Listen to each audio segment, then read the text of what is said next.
E aí, coitados, tudo bom com vocês? Sejam bem-vindos ao primeiro vídeo deste canal. No vídeo de hoje, nós vamos explicar um pouco sobre a história do livro O Uruguai, de Basílio da Gama. Que, pra quem não sabe, está na lista dos livros da Federal. Então, se você quer passar em primeiríssimo lugar, coloca nós que é sucesso.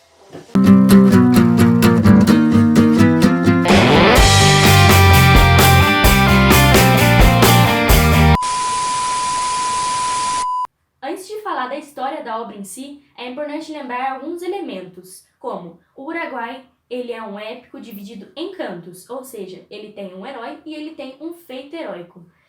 Porém, mesmo que ele seja um épico, ele não segue a mesma estrutura que os épicos da época, ou seja, ele é decassílabo, ele não possui uma estrutura regular entre as estrofes e ele também não possui obrigatoriedade de rima.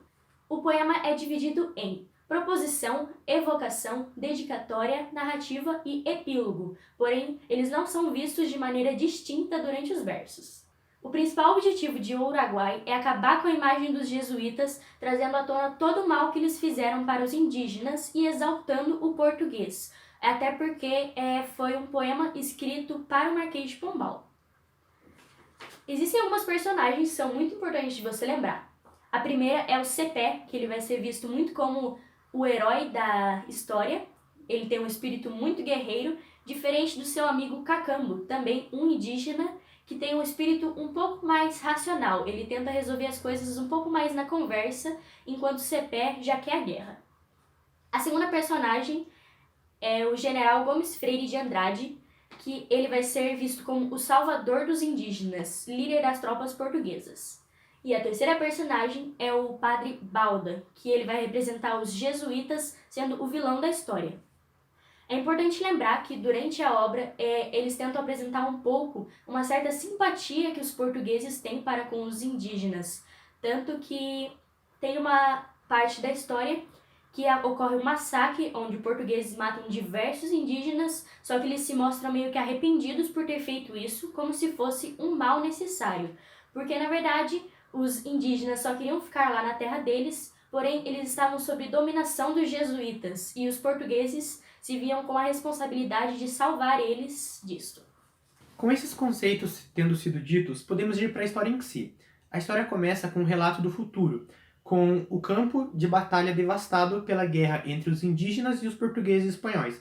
Então nos é relatado sobre os corpos que estão lá, sobre o sangue, enfim, todos esses aspectos da morte é falado para o leitor. E após esse relato, a gente vai então para a história em si, para o presente da história. A história se inicia com o general Gomes Freire de Andrade relatando que ele está sozinho com seu exército português e eles precisam se unir com o exército espanhol para que juntos eles marchem até a região dos 7 povos das Missões, onde eles vão tomar as terras para si e vão expulsar os jesuítas que estão manipulando os indígenas. Ele também relata que os indígenas realizaram um ataque sob comando dos jesuítas contra seu exército. Só que esse ataque ele não deu em nada, não causou efeito algum, porque eles conseguiram rapidamente capturar esses indígenas. Após isso, ele se dirige então para o local de encontro com o exército espanhol. Chegando lá, ele recebe a notícia de que os espanhóis eles não vão conseguir chegar a tempo, porque os indígenas também atacaram o exército deles. Só que o ataque dos indígenas contra os espanhóis foi bem mais severo. Os indígenas eles simplesmente acabaram com todo o alimento dos animais de transporte dos espanhóis. Então eles não teriam como chegar a tempo, porque os animais queriam transportar todo o exército, os cavalos, os burros que iriam estar carregando os armamentos e enfim, eles não teriam energia para aguentar todo o percurso. Dessa forma eles iriam se atrasar e os espanhóis recomendam para o general Gomes Freire de Andrade que ele recue as suas tropas. Mas o general Gomes Freire de Andrade, ele mostra então sua nobreza e toda a sua persistência. Ele não vai recuar. E é o que ele faz. Ele busca ficar o máximo possível ali. Só que ficar esperando ali desgasta muito seus soldados. Ocorre uma enchente e o que ele faz antes de recuar é fazer com que os seus soldados se abriguem no topo das árvores. Só que passa 2 meses e simplesmente aquela situação ali não dá mais para os soldados. Eles já estão cansados e quando não tem mais o que fazer, ele finalmente recua. Inicia-se então o canto 2. No canto 2, o exército espanhol e o exército português eles já estão unidos. Então eles estão marchando para a região dos 7 povos das Missões. Só que antes de chegar lá, eles encontram o exército dos indígenas. E antes de eles entrarem em luta, eles tentam realizar a diplomacia. Então é enviado, primeiramente, aqueles indígenas que haviam sido presos no ataque dos indígenas contra os portugueses. E o que acontece é que esses indígenas que foram libertados, ao chegar no exército indígena, eles falam sobre como eles foram bem tratados, mesmo sendo prisioneiros, e como eles não foram punidos, sendo essa uma tática do Gomes Freire de Andrade, de tentar fazer com que os indígenas percebam que os portugueses eles não são uma figura maligna. Só que mesmo assim, os indígenas estão dispostos a lutar. Então eles mandam seus 2 representantes, o Cepé e o Cacambo, e os portugueses e os espanhóis eles mandam o general Gomes Freire de Andrade ali para eles tentarem fazer uma diplomacia. Então, no encontro dos 3, o Cacambo ele argumenta que, na verdade, não faz sentido essa tomada de terra que eles querem realizar, porque aquela terra onde eles residem não vai trazer nenhuma vantagem econômica ou política, e é uma falsa aliança que está ocorrendo entre os portugueses e espanhóis, que eles querem só fingir que eles estão aliados. Um quer dar aquela terra para o outro, porque na verdade aquela terra não vai dar nenhuma vantagem. Então é uma falsa aliança que quem vai acabar sofrendo com ela são os próprios indígenas. Então ele falou sobre o quão isso é injusto. Então o Gomes Freire de Andrade ele argumenta que na verdade todas essas ideias são ideias manipuladas pelos jesuítas, e que o objetivo dos jesuítas é justamente estar enganando os indígenas. Então ele argumenta isso, de que o Cacambo que ele está falando é besteira. Então eles ficam nesse debate, e aí o Cepé ele vai e fala que nada disso importa, e que não interessa esse conflito, que na verdade o que importa é que os antepassados dos indígenas deram essa terra para eles, mesmo antes dos europeus chegarem ali. Então é direito dos indígenas poder dar essa terra para os seus sucessores.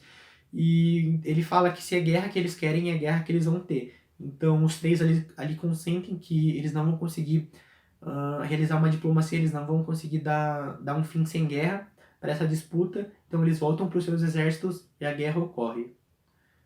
Apesar do Cepé ser um grande guerreiro, um grande líder, e ele conseguir derrotar vários inimigos europeus, ele acaba por ser morto por uma arma. Não tem comparação entre o poder bélico dos europeus contra o poder bélico dos indígenas. Então eles acabam perdendo o seu líder Cepé, e quando o Cacambo vê que o grande líder ali de toda a estratégia da guerra deles acabou sendo morto, Cacambo ele decide que a melhor estratégia agora para eles é se retirar. Então eles fogem e eles atravessam o rio Uruguai, que é o que dá nome à obra, e eles acabam por descansar ali à margem antes de voltar para sua tribo e avisar sobre a chegada dos portugueses e dos espanhóis. E os portugueses e espanhóis eles marcham e chegam no rio Uruguai, e eles abrem o seu acampamento ali também. Então de uma margem nós temos os europeus, da outra temos os indígenas. E enquanto o Cacambo dorme, ele tem uma visão do Cepé dizendo que ele tem que vingar sua morte. Então o Cacambo acorda e ele vai até o acampamento dos europeus. E ele coloca fogo, e assim que ele coloca fogo, ele já foge de volta para sua tribo para avisar da chegada dos europeus. Só que o Cacambo não sabe que, na verdade, esse incêndio ele não causou mal algum para os europeus. Eles conseguiram conter rapidamente o incêndio e voltaram a descansar. Chegando, então, na sua tribo, o Cacambo ele é recebido pelo Padre Balda. Só que o Padre Balda, que é o grande vilão da história, ele prende Cacambo e mata ele envenenado. Após a morte de Cacambo, aparece a personagem Lindóia, que é a esposa do falecido. Neste momento da história, ela se mostra totalmente triste e muito chorosa com a morte do seu amado. Enquanto isso, o Padre Balda ele planeja casar o seu filho Baldeta com ela para que ele assuma como líder da tribo. Ao saber desse plano do Padre Balda, a Lindóia ela fica totalmente satisfeita e acaba procurando por uma feiticeira chamada Tanajura. Nesse momento da história vai mostrar bastante alguns aspectos dos mitos indígenas, porque Tanajura vai dar para Lindóia visões do futuro, mostrando de que a morte de Cacambo seria assim vingada. Após esse ocorrido, ainda com Balda com os planos de Após esse ocorrido, o Padre Balda ainda tinha os planos de casar Baldeta com Lindóia, porém a Lindóia não queria de jeito nenhum. Após essas visões, Lindóia ainda tem que se casar com Baldeta, porém ela não quer de jeito nenhum. Tanto que antes do seu casamento, ela acaba sumindo e ninguém consegue encontrar ela. Foi aí então que o padre Balda manda todos procurarem por ela, então seu irmão Caitutu sai à procura. Neste momento, mostra uma das cenas consideradas as mais tristes da obra, porque é o momento que Caitutu encontra sua irmã Lindóia em uma floresta bem escura, bem no fundo, trazendo tanto aspectos românticos, um pouquinho já para essa obra, neste momento em específico. Caitutu encontra Lindóia, ele a acha num canto bem escuro, deitado sobre algo que podemos dizer uma pedra, e nela tem enrolada em seu peito uma cobra. Caitutu fala na obra que tenta por 3 vezes e 3 vezes hesita atirar uma flecha na cobra com medo de acertar a sua irmã ou de assustar a sua irmã e acabar acordando do nada e fazendo com que a cobra pique ela. Porém, no fim, Caitutu acaba sim atirando a flecha e acaba acertando o peito de Lindóia juntamente com a cobra. Neste momento, acaba mostrando ainda mais os aspectos românticos quando Caitutu pega no colo a sua irmã, a segura nos seus braços e fala o quão linda ele podia ver que era a morte nos olhos dela. Até porque mostra muito evidentemente que Lindóia preferia a morte do que negar seu amor por Cacambo casando-se com Baldeta. Quando o padre Balda descobre que Lindóia tinha se entregado à morte, ele fica muito furioso e manda botar fogo em toda a tribo deles para que os portugueses, quando chegassem, não encontrassem nada. E também manda queimar Tanajura, achando que ela foi a principal culpada por este ocorrido. Depois desse ocorrido, os jesuítas acabam fugindo para as regiões vizinhas. E quando os portugueses chegam naquela região que eles haviam botado fogo, eles ficam indignados pelo fato de que os jesuítas largaram lá todas as imagens de santos e não quiseram nem mesmo preservar isto. Com isso, quando os portugueses chegam na catedral, eles começam a observar algumas pinturas que haviam no teto e eles percebem que os jesuítas talvez possuíam alguma culpa na morte de muitos reis. Então, Gomes Freire de Andrade chega à decisão de que eles iriam agora descansar para depois poderem pegar os jesuítas meio que de surpresa. E é exatamente isso que ocorre.